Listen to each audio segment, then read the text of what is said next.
Continuando nossa série de videoaulas sobre cinética enzimática, vamos lembrar que o método das velocidades iniciais consiste em você variar a concentração inicial do reagente, no caso o substrato, e medir a evolução da concentração do produto em função do tempo.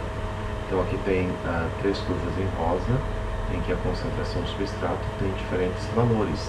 Você traça uma tangente no tempo zero, aqui, e o coeficiente angular dessa tangente é a velocidade inicial. Notem que a inclinação dessa tangente, o coeficiente angular, aumenta com o aumento da concentração do substrato. Então a velocidade inicial aumenta com o aumento da concentração do substrato.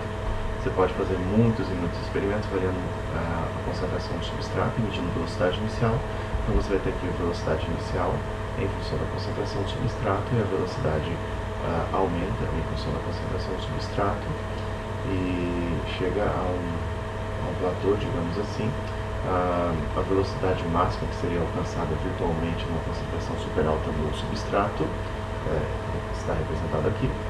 E quando a velocidade é igual a metade da velocidade máxima, então a concentração do substrato é igual a constante de Michaelis-Menten. Lembra que nós estamos trabalhando com velocidades iniciais. Lembrar aqui da equação de Michaelis-Menten. Então, a velocidade inicial vai ser igual a velocidade inicial máxima vezes a concentração do substrato sobre a famosa constante de Michaelis mais a concentração do substrato. Lembrando que a constante de Michaelis, Km, vai ser então, se não me engano, deixa eu lembrar, preciso me lembrar, né? K1' mais K2 sobre K1. Essa constante tem unidades de concentração. Então, lembra que velocidade máxima, V máximo, velocidade inicial máxima, vai ser igual a constante K2, concentração total da enzima. Então, você poderia escrever assim: velocidade inicial seria então K2, concentração total da enzima, concentração do substrato. Então, estamos trabalhando com velocidades iniciais, né? Sobre Km mais a concentração inicial do substrato. Vamos pensar em diferentes equações para essa equação. Se você tiver concentração do substrato muito alta, então ele vai ter um valor numericamente muito superior à constante Michaelis, de tal forma que o denominador vai ficar aproximadamente igual à concentração do substrato.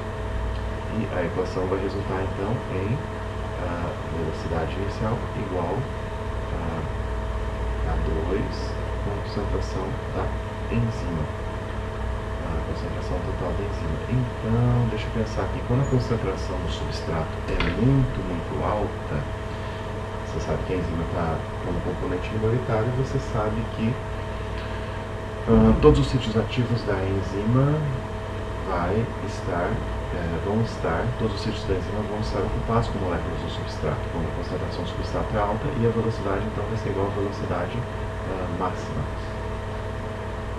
Né? O que mais nós podemos pensar agora? Vamos pensar agora em concentrações baixas do substrato.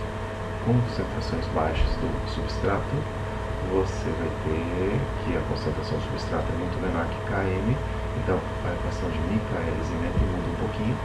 Então, Km, denominador mais concentração do substrato, vai ser aproximadamente igual a Km, porque Km é muito maior que a concentração do substrato. Então, a velocidade vai ficar K2 sobre Km, concentração inicial, a concentração total da enzima, concentração inicial do substrato. Então, a reação agora vai ser primeira ordem com respeito à concentração do substrato.